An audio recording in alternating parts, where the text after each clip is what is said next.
اسمع لقول الله تعالى: إن الدين عند الله الإسلام. آخر سؤال هتكسب معانا على طول إن شاء الله بإذن الله.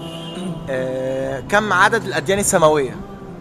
الأديان السماوية الزبور والتوراة، تمام، والإنجيل، تمام، والإسلام.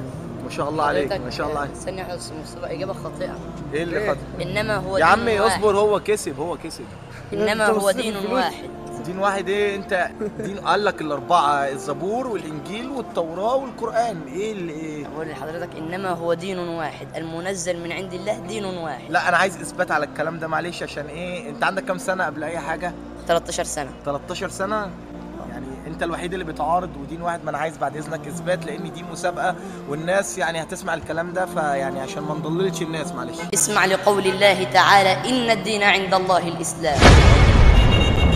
فإنما هو دين واحد، فما نزل على نبي الله موسى ونبي الله عيسى ونبي الله إبراهيم فهذه شرائع وليست أديان. فنبي الله موسى دينه الإسلام وشريعته التوراة، ونبي الله عيسى دينه الإسلام وشريعته الإنجيل، ونبي الله إبراهيم دينه الإسلام وشريعته الحنيفية.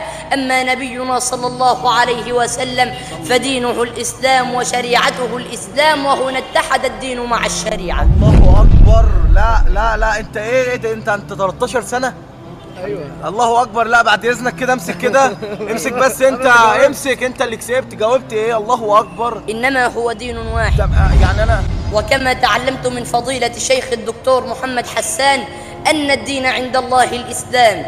قال الله حكاية عن نبيه نوح لما قال: وأمرت أن أكون من المسلمين.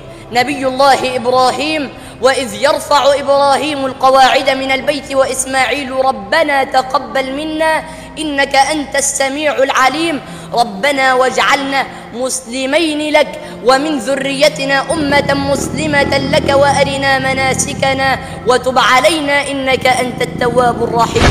نبي الله يعقوب: ووصى بها إبراهيم بنيه ويعقوب: يا بني إن الله اصطفى لكم الدين فلا تموتن إلا وأنتم مسلمون. نبي الله يوسف: أنت ولي في الدنيا والآخرة توفني مسلما وألحقني بالصالحين.